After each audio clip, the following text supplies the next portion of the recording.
Sophie Cluzel, connue pour avoir été secrétaire d'État chargée des personnes handicapées, était à l'honneur il y a quelques jours à Paris, face à Brigitte Macron et Roselyne Bachelot. Un beau moment. Café Joyeux est une entreprise de restauration rapide qui emploie des personnes en situation de handicap, principalement avec trisomie 21 ou autisme. Initialement fondée à Rennes fin 2017, elle a ouvert plusieurs cafés en France, notamment un sur l'avenue des Champs-Élysées à Paris.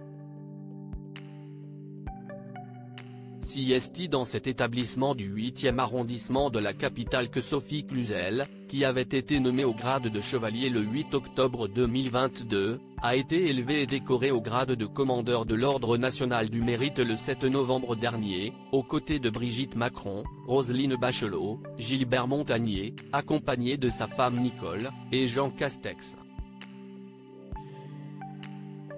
C'est d'ailleurs l'ancien Premier ministre qui lui a remis sa décoration, devant ses amis, ses collègues et sa famille.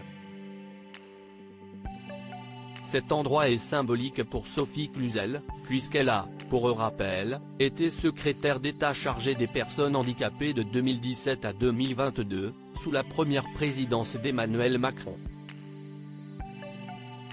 Un sujet qu'elle maîtrise très bien, puisqu'elle a donné naissance en 1995 à sa fille Julia, laquelle a été diagnostiquée trisomique. D'ailleurs, Julia a été embauchée par le Café Joyeux. Elle était donc naturellement présente le 7 novembre dernier pour féliciter sa maman. À noter également les présences à cet événement de Jean-Michel Blanquer, Jean-Yves Le Drian, Jacques Toubon, Dominique Dessaigne et sa compagne Alexandra, Jean-Louis Debré, Valérie Bochenek, Sarah El Haïry enceinte, Jean-Pierre Jouyet, le grand rabbin Haïm Corsia, Roland Lescure, Jean-Baptiste Lemoine, Sylvie Retailleau et Olivier Dussault. En avril 2021, à l'occasion d'une interview qu'elle avait accordée au magazine Gala, Sophie Cluzel se félicitait de voir sa fille Julia grandir et évoluer dans la société, mais révélait hélas que sa trisomie lui est encore renvoyée au visage. Parfois Julia, pourtant armée pour supporter ce genre de regard, me lance, gêne et marre maman, on m'a encore dévisagé bizarrement dans le métro. De quoi attrister Sophie Cluzel, qui souhaite que la société parvienne le plus rapidement possible à accepter pleinement les personnes porteuses d'un handicap.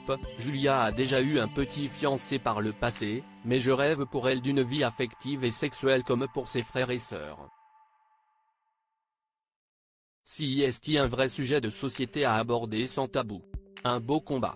Notons, enfin, que Sophie Cluzel a récemment pris la présidence du fonds de dotation Clinatech. Créé en 2014, il a pour vocation la collecte de financements extérieurs pour soutenir la recherche de solutions thérapeutiques innovantes au bénéfice de patients touchés par des maladies pour lesquelles il n'existe aucune solution satisfaisante.